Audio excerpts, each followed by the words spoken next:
పనిచేస్తూ ఉంది ఈ ప్రభుత్వం తప్ప నిజంగా గ్రౌండ్ రియాలిటీలో ఏం జరుగుతలేదని ప్రజలు అనుకుంటున్నారు. దానికి ఒక సజీవ తార్కాణం టెలిఫోన్ ట్యాపింగ్.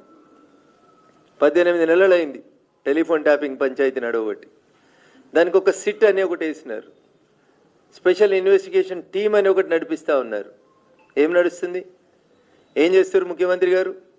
అయ్యా ఇంటెలిజెన్స్ పోలీసులు జర గట్టిగానే ఉండ్రి. ఏం జరుగుతుంది? ఎప్పుడు స్టార్ట్ అయింది టెలిఫోన్ ట్యాపింగ్? బయటికి ఎప్పుడు వచ్చింది? ఏడ మొదలైంది పంచాయతీ? ఈ రాష్ట్రంలో దుబ్బాకలో ఉప ఎన్నిక జరిగినప్పుడు పంచాయతీ మొదలైంది. ఉప ఎన్నిక జరుగుతున్నప్పుడు పోలీసులు మా ఫోన్లు వింటున్నారని నేను రోజు అప్పుడున్నటువంటి డీజీపీ కంప్లైంట్లు పెట్టినాను. ఎంత దుర్మార్గంగా పనిచేస్తుంది మీ సిట్ అంటే అక్కడనే కనబడతా ఉంది. గాంధీ భవన్లో పనిచేసే వాళ్ళకి ఇస్తారు, కాంగ్రెస్ పార్టీ సోషల్ మీడియాలోకి ఇస్తుంది సిట్ నోటీసులు. వాళ్ళందరినీ విచారణ చేస్తున్నాం, స్టేట్మెంట్ రాస్తున్నామని చెప్తారు. దుబ్బాక ఉప ఎన్నికల్లో పైసలు పట్టుకున్నామని చెప్పి నా కుటుంబ సభ్యుల్ని, సంబంధం లేని వ్యక్తుల్ని టెలిఫోన్లు వినుకుంటూ హరాస్ చేసిరని రఘునందన్ రావు అప్పుడున్నటువంటి డీజీపీకి 10 సార్లు కంప్లైంట్ ఇచ్చిండు. ఎన్నికలు అప్పుడు ఇచ్చిండు, ఎన్నికలు అయిపోయినాక ఇచ్చిండు, ఎమ్మెల్యేగా గెలిచిన తర్వాత కూడా వచ్చి అప్పుడున్నటువంటి డీజీపీకి ఇచ్చిండు ఉత్తరం. ఆడపోయిన ఉత్తరాలు స్పెషల్ ఇన్వెస్టిగేషన్ టీంకి చేరతలేవా? అప్పుడు ఉన్నటువంటి డీజీలు గారా చీఫ్ సెక్రటరీ గారిని పిలిచిర్రు, స్పెషల్ సెక్రటరీ గారిని పిలిచిర్రు. ప్రభుత్వం చెప్తే చేసినాం, ప్రభాకర్ రావుని పట్టుకొచ్చినాక అందరినీ పట్టుకొస్తాం.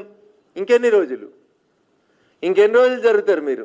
విచారణ పేరిట టైంపాస్ ఎన్ని రోజులు కావాలి సిట్కి, కాంగ్రెస్ పెద్దలకి? అరే మీ నిజాయితీ ఏంది అని అడుగుతున్నా నేను. ఎవరెవరినో పిలుస్తా ఉన్నారు సంబంధం లేని కాంగ్రెస్ నాయకుల్ని. 2020 నవంబర్లో దుబ్బాక ఉప ఎన్నిక జరిగింది. ఈ రాష్ట్ర రాజకీయాల్ని మలుపు తిప్పినటువంటి ఎన్నిక. మా మీద 24 కేసులు పెట్టిరు టీఆర్ఎస్ వాళ్ళు.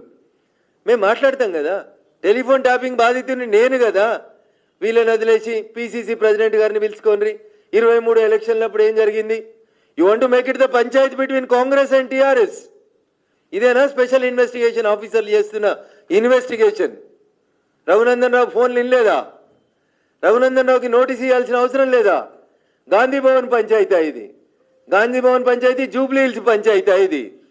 ఇగో ఇక్కడనే తెలుస్తుంది మీ స్పెషల్ ఇన్వెస్టిగేషన్ టీంకి చిత్తశుద్ధి లేదు, మీకు పని చేయాలని లేదు.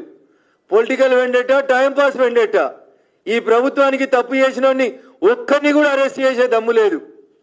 అమెరికాలో కూర్చొని చెప్పిండు ప్రభాకర్ రావు, అప్పుడున్న డీజీ, అప్పుడున్న ప్రభుత్వ పెద్దలు చెప్తే చేసినామని. అదే రాసి రిమాండ్ చేయొచ్చు కదా 7 ఏళ్ళ దాకా. ఎవరిని రిమాండ్ చేసి లేదు. రోజు డైలీ సీరియల్ లాగా అవసరం ఉన్నప్పుడల్లా సిట్ ముందుకి పలానా ఆయన పోయిండు, పెద్ద సంచలనమైన వార్త లెక్క. కాబట్టి రాష్ట్ర ప్రభుత్వానికి చిత్తశుద్ధి లేదు. కాంగ్రెస్ టీఆర్ఎస్ రెండు ములాఖతై ప్రజలను ఆగం చేస్తున్నాయని చెప్పడానికి మంచి ఉదాహరణ కాళేశ్వరం కమిషను, టెలిఫోన్ ట్యాపింగ్.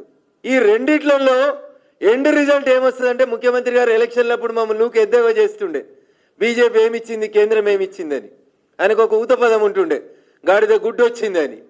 ఈ కాళేశ్వరం కమిషన్ అయినా, సిట్ అయినా ఇవన్నీ ఇన్వెస్టిగేషన్ చేసి రేపు రాత్రి లాస్ట్కి తెలంగాణ ప్రజల ముందు ఏముంచుతాయంటే ముఖ్యమంత్రి గారి భాషలో చెప్పాలంటే గాడిద గుడి తప్పితే వీళ్ళు ఏం చేసేటట్లు లేరు. ఇక్కడ కొండందవి వెనకటికో సామెత చెప్తారు, ఎలుకను పట్టిర్రని. వీళ్ళ ఆఖరికి ఎలుకను కాదు ఇంకేం కూడా పడుతుంది కూడా వీళ్ళకి చేతనైతే లేదు. నిజంగా మీ సిట్కి చిత్తశుద్ధి ఉంటే, సిట్లో పనిచేస్తున్న పోలీస్ ఆఫీసర్లకు చిత్తశుద్ధి ఉంటే ఎందుకు రిమాండ్లు జరుగుతలేవు? ప్రభాకర్ రావుని తెస్తాం, ఏ బొక్కలైనా వేస్తాం, ఏడున్నా పట్టుకొస్తామన్నారు. ఏమైంది ఇన్వెస్టిగేషన్? ఎప్పుడు జరుగుతుంది? 2023 ఎన్నికలప్పుడు మీ పంచాయతీ తెలుసుకుంటేందుకు సిట్ చెప్తున్నారు తప్పితే మేమిచ్చిన కంప్లైంట్లేవి. 2020 అక్టోబర్, నవంబర్, డిసెంబర్లో కూడా నేను గెలిచిన తర్వాత కూడా కంప్లైంట్లు ఇచ్చిన. ఏమి మరి డీజీ గారికి ఇచ్చిన కంప్లైంట్లు? మాకేం సంబంధం లేదు, మా మీదైన కేసులకు